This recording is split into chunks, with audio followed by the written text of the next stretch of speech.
So what do I think about the GoWild Pass? So is Frontier's GoWild Pass worth it? What are some tips and tricks? Like, what do you need to know? Do I have regrets while getting it? We're gonna talk about that today in today's video. Now, I've only had the pass for a couple of months, but I'm gonna have it until 2027. And I got it for a pretty cheap price. And so we're gonna be talking about that today, but also we're gonna be heading over to California while we make this video. So we're just gonna kind of break down some of those things. I had a lot of thoughts when I was going into it, didn't know what to expect, and I wanna give you guys a little heads up.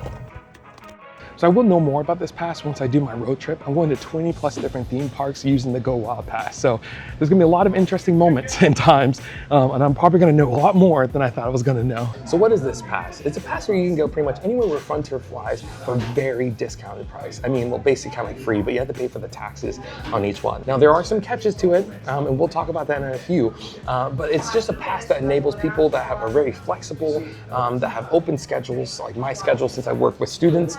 I'm off on the summertime and whatnot to be able to just travel and go different places. Now here's the kick though, it's not necessarily unlimited because there are blackout dates, a lot of blackout dates, but for the most part of it, you can get to wherever you need to by using it. You're probably asking, what's the catch? Like, this sounds too good to be true. Well, there is kind of a catch, and let's find a quiet place so we can talk about this. So there are some caveats to the GoWild Pass. The first one being, you can only book 1 day in advance for domestic flights, and that's pretty insane. This is not something that like you're going to your great aunt's wedding. I don't know, that's kind of my, you're going to or stick with it. You're going to your great aunt's wedding, and you know, you have to be there because you're like the maid of honor and whatnot.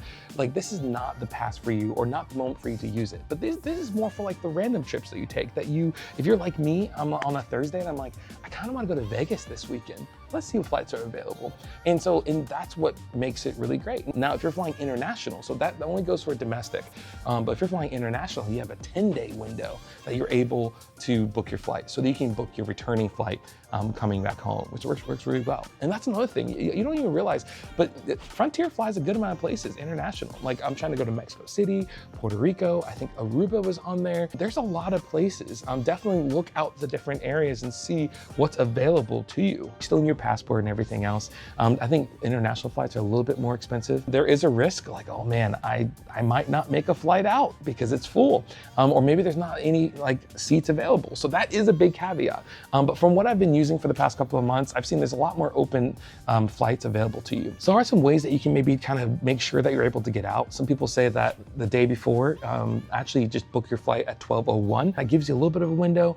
Some people, they like to like just kind of look through and see how many like tickets they can buy at once, and then that gives them availability, so they know the odds of them getting a ticket are pretty high.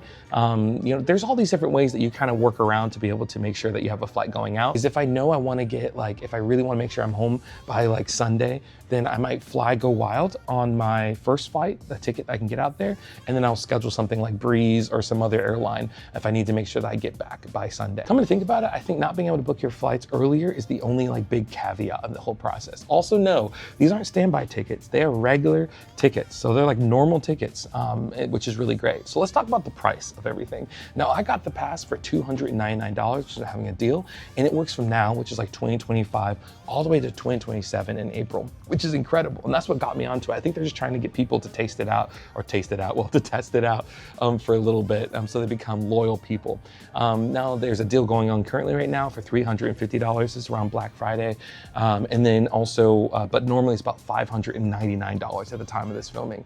And so that's a steep price. But if you're a person that travels a lot, then that's huge. So I know I'm going to California often.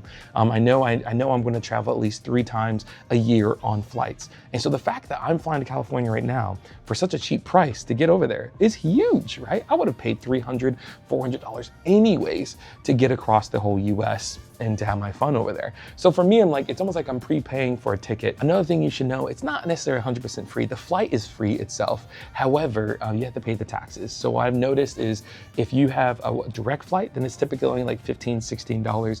If you have a connecting flight with your flight, so that's 2 flights, it's usually about $31, and you pay for the taxes. All right, we should probably head out to our area we're gonna take flight on, because I don't want to miss this flight, because that'll be very interesting.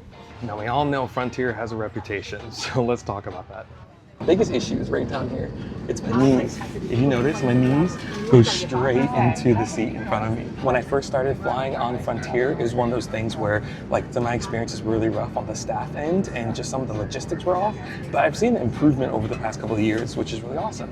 It's a lot better than what it used to be. Now, they've made a lot of changes, well, at least small changes. But I think it's also because my expectation's not as high. Frontier is currently the fastest growing and most fuel efficient airline in the industry. Also starting this month and in December, we'll be flying to Guatemala, Honduras, Turks and Caicos, and the Bahamas.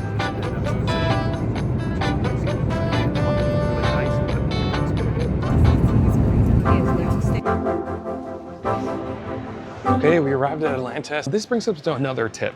Make sure that you know what your hubs are that service your area. So for Norfolk, often it's Dallas, it is Atlanta, and it's also Orlando. So pretty much any place that you need to get to, if it doesn't go to Norfolk directly, you can always count on basically catching a flight from those hubs, which is why they say like, hey, this pass is really worth it for you if you live near a hub. So if you live in Denver, oh my gosh, that's like one of the best places to go for.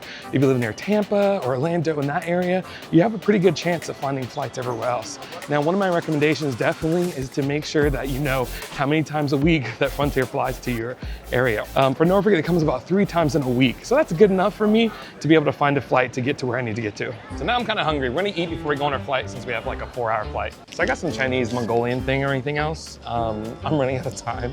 It is so busy right now. Like you can tell it's holiday travel, but it's crazy because this is like the Thursday before everything really happens. So I guess everybody just travels out right now. So food looks pretty decent, looks okay. I'm actually honestly just hungry at this point. And so I'm just gonna scarf this down and then get my way back over to the flight. One of the complaints about Frontier is that they nickel and dime you all the time, but I'm okay with it, honestly, because it keeps the flights really cheap and affordable. And a lot of the big expenditure is the fact that you have your bags. See, when I travel very light. So everything I need, my laptop, all my like medication, whatever it is in this little box. I mean, it looks, not in this box, in this bag. But it's pretty small, lightweight, super chill, but it gets me in for free. So if you have a bag this size, then you can fly for free and there's no problem. Yes, it's a little bit rougher when I'm on this trip for 10 days, so it's gonna be a little bit harder to navigate through. However, if you have a laundromat or something else like that, you'll be fine. We made it to San Francisco. It's just so crazy. A little bit of a rough flight. It was a little shaky, but overall pretty good. So what do I think about the GoWild Pass? Is it worth it?